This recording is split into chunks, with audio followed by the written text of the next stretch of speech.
ये बड़ी खबर आपको बता दें, लेबनान में इजरायली सेना का भीषण हमला हुआ है। लेबनान में इजराइल पर फास्फोरस बम से हमले का आरोप भी है। ये बड़ी खबर आपको बता रहा है। हालांकि आपको जानकारी दें कि युद्ध में फास्फोरस बम का इस्तेमाल नहीं होता, लेकिन इस बीच इजराइल ने कई बार इसका इस्तेमाल किया है। और जैसा कि हम आपको लगातार शुरुआत से बता रहे हैं कि इजराइल का भी एकमात्र मकसद यही है कि आखिर हिजबुल्लाह को कैसे खत्म करना है, तबाह करना है, बर्बाद करना है।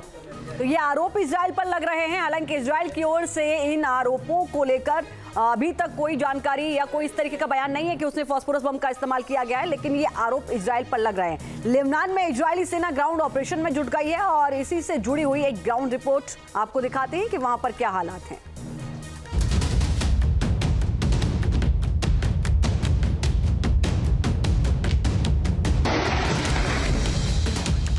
हिजबुल्लाह पर इजराइल का आखिरी प्रहार।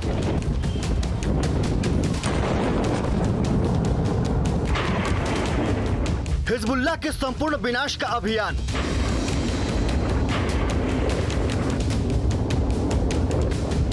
हिजबुल्लाह के एक लड़ाके के खात्मे का ऑपरेशन।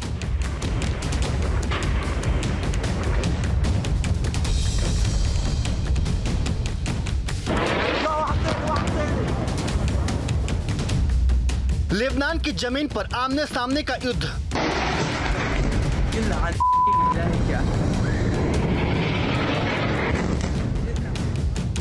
हिजबुल्लाह की धरती पर इजरायली टैंक ब्रिगेड का धावा।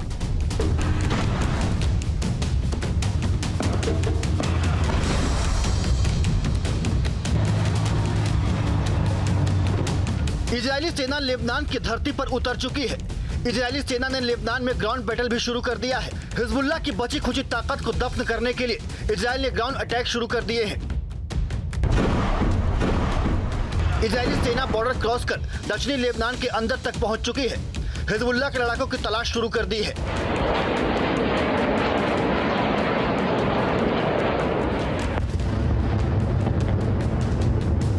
हिजबुल्लाह को सेनापति विहीन करने के बाद इजरायल की सेना ने अपना आखिरी मिशन भी शुरू कर दिया है। इजरायल के मार्कवा टैंक दक्षिणी लेबनान में पहुंचना शुरू हो गए हैं। ग्राउंड ऑपरेशन के लिए रास्ता बनाने के लिए हैवी आर्टिलरी फायरिंग इजरायली सेना कर रही है। आर्टिलरी फायरिंग के अलावा इजरायली फोर्स ने फास्फोरस बम का भी इस्तेमाल किया है।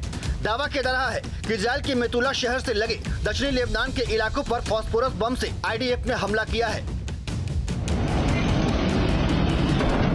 इजरायली सेना का यह अभियान अभी दक्षिण लेबनान तक ही सीमित है, लेकिन इजरायल ने बेरूत के दहिया शहर को भी खाली कराने का ऐलान बजा दिया है।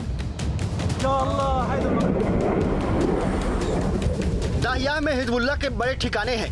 यहाँ पर हिजबुल्लाह ने अंडरग्राउंड ठिकाने बना रखे हैं। दहिया के रिहायशी इलाकों में हिजबुल्लाह के लड़ाके अभी भी छिपे हुए हैं। इजरायली फोर्स बेरूत से लगे इस इलाके पर लगातार बमों की बारिश कर रही है।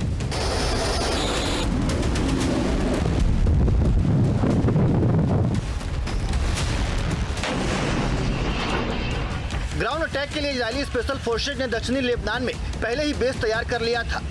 इजरायल से लगी सीमा पर हिजबुल्लाह ने बारूदी सुरंगों का जाल बिछा रखा था, जिसे इजरायली कमांडो ने हटा दिया है।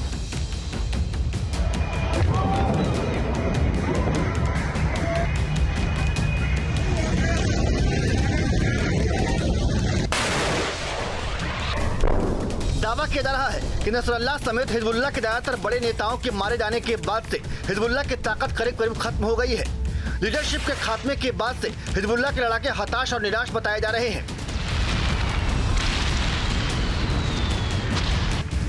लेकिन इस बात से इनकार नहीं किया जा सकता कि हिजबुल्लाह के ये लड़ाके किसी कमांडो से कम नहीं हैं। ये लड़ाके वेल ट्रेंड हैं, जो अपनी सरजमीन पर आमने सामने की जंग में ज्यादा घातक साबित हो सकते हैं।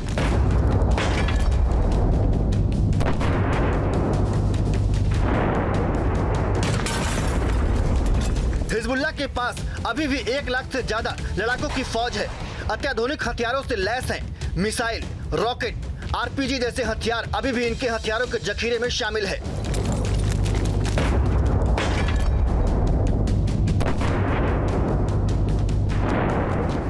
ऐसे में इजरायल के हवाई हमलों से बुरी तरह से घायल होने के बावजूद हिजबुल्लाह के लड़ाके अभी भी खतरनाक हैं। 40 साल से गुरिल्ला वार में माहिर हैं। ऐसे में ये कहना गलत नहीं होगा कि दक्षिण लेबनान की धरती पर सबसे खतरनाक जंग शुरू हो चुकी है, जिसका अंजाम क्या होगा सभी को पता है, लेकिन नुकसान इजरायल को भी कम नहीं होगा।